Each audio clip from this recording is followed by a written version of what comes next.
The story began with a whisper that refused to die.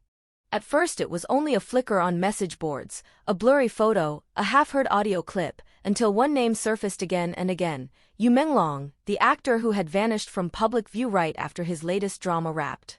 Now, for the first time, someone who knew him best was speaking. Rain slapped against a Beijing window when the call came in.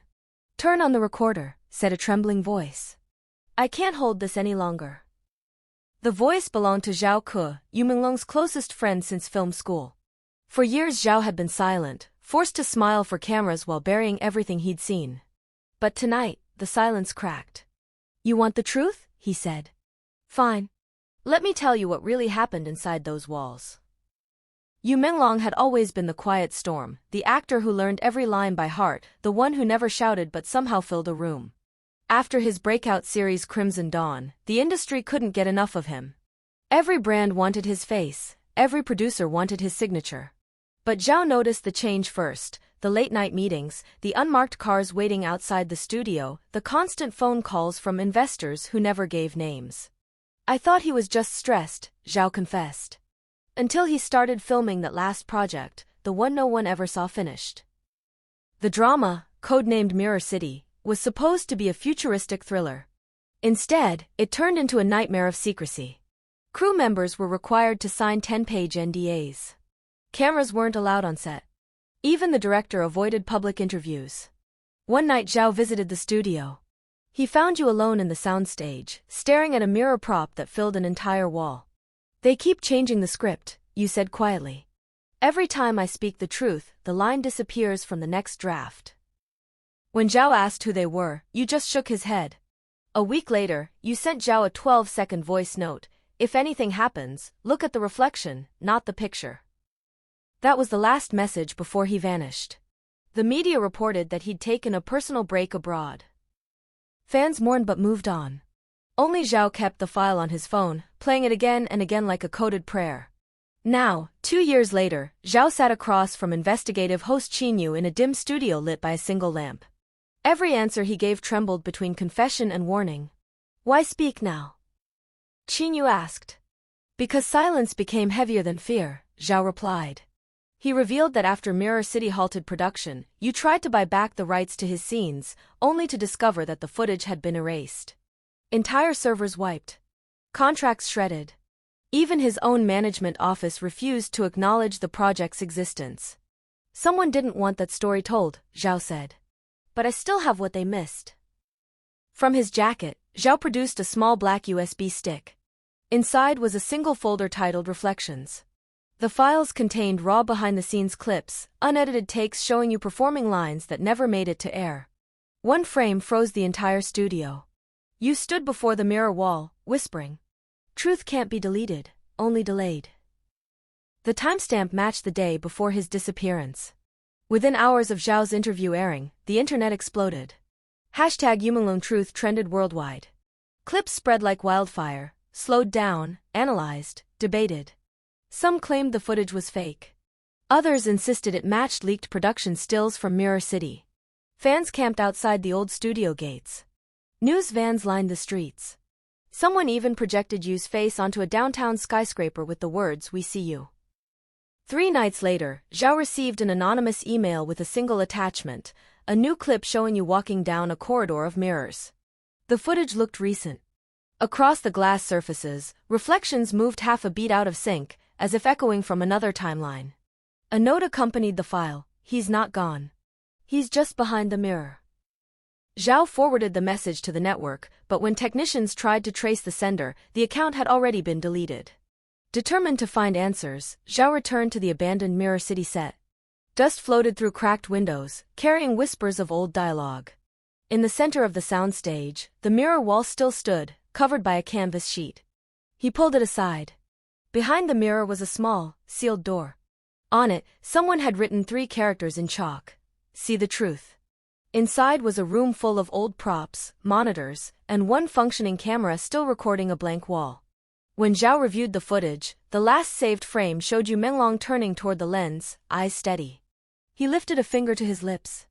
Silence. The broadcast ignited more than curiosity, it sparked investigations. Several former production staff stepped forward anonymously, claiming they had been warned never to speak of Mirror City. Archived studio schedules disappeared overnight. One of the producers fled overseas. Meanwhile, Zhao found himself followed by unmarked cars, his phone lighting up with calls from blocked numbers. Yet he refused to stop. "This isn't about fame anymore," he told reporters. "It's about what stories are allowed to exist." Weeks later, a new video surfaced on a global streaming platform without credit or watermark. It opened with static, then resolved into Yu Menglong sitting in a chair under white light.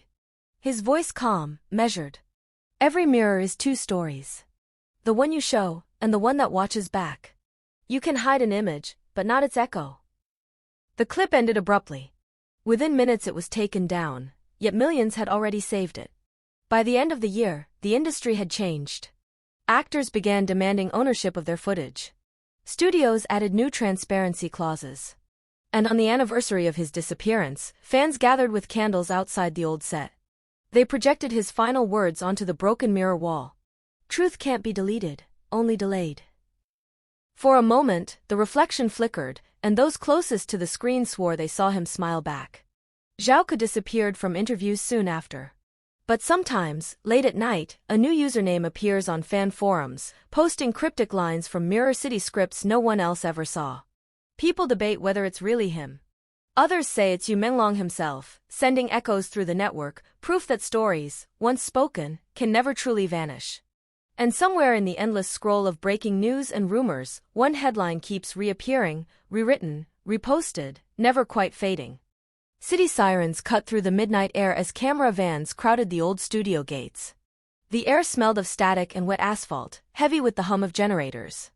Reporters shouted over each other, clutching microphones like weapons. Inside the chaos, Zhao moved fast, hoodie up, eyes down, one hand gripping the black USB that had already turned the nation upside down. "Keep rolling," a producer whispered. "Whatever happens tonight, we're live." Security guards tried to push the press back, but their radios crackled with conflicting orders. Someone high up had suddenly cancelled the cordon. The barriers swung open. Zhao walked straight through, the crowd splitting around him like a tide around a stone. The soundstage looked different now. Every window had been covered in black plastic, every entrance tagged with government seals that flapped weakly in the wind.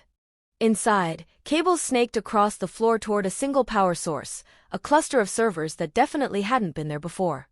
A tall woman in a beige trench coat stepped out from the shadows. She carried an official badge that only half matched the logo on her lanyard. "Mr. Zhao," she said. "I'm Lin Xiao. I'm with the Digital Forensics Bureau." "Then you already know what's on this drive," Zhao answered. "Actually," she said, lowering her voice, "we don't. What you aired wasn't the complete file. Someone cut it mid-upload." That was when the first screen flickered on. Static. Then a single frame of Yu Menglong's face, eyes closed, lips parted as if about to speak. Every camera turned. Technicians scrambled to connect audio. The air buzzed with electricity. "Playback initiated automatically," one whispered.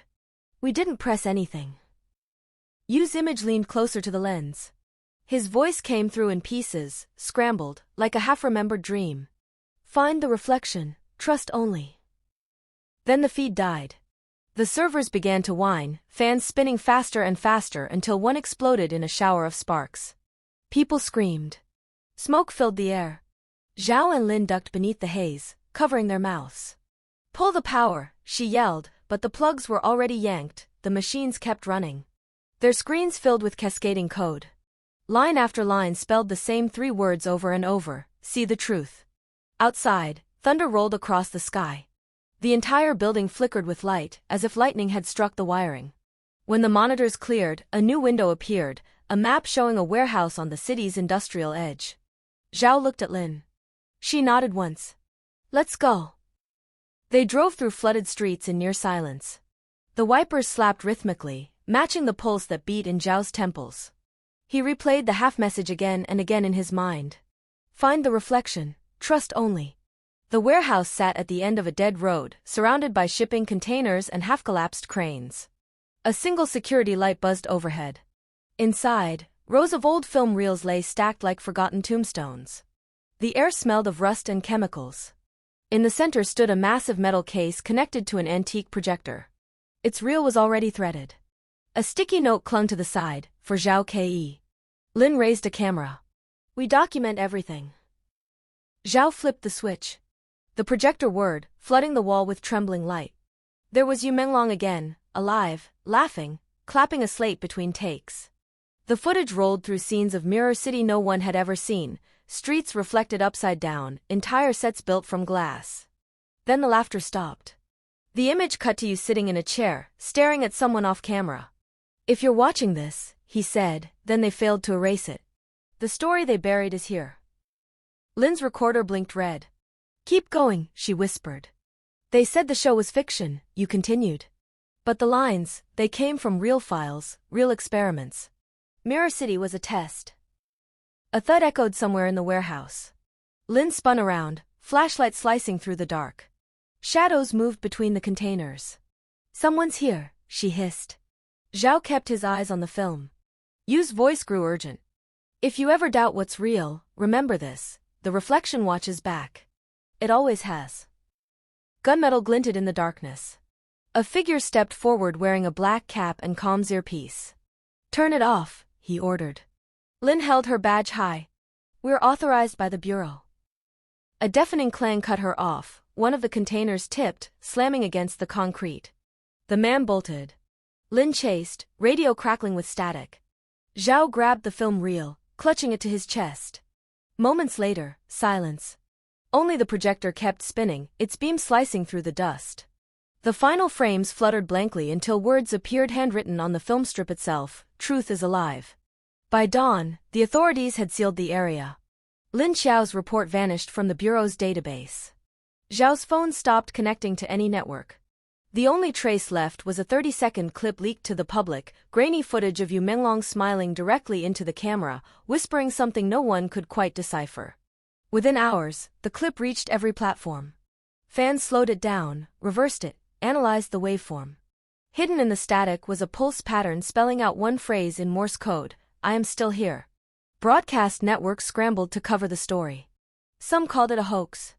Others claimed deepfake technology. But no expert could explain how the code appeared only on independent re-uploads, not on the official copies. Zhao went underground. Every few days, a new anonymous post surfaced: encrypted images, fragments of dialogue, coordinates leading to other abandoned studios. Each drop pulled more people into the mystery, a growing movement of viewers calling themselves the Reflected. Their latest post appeared at exactly midnight, a looping video of a mirror placed on a city rooftop. In the reflection, you could see the skyline and one familiar silhouette walking toward the camera. It was Yu Menglong. The feed cut out after 3 seconds. Reporters begged the network for confirmation. The Bureau refused comment. Lin Xiao's badge number was quietly retired. And once again, a headline burned across every screen: brighter, bolder, impossible to ignore.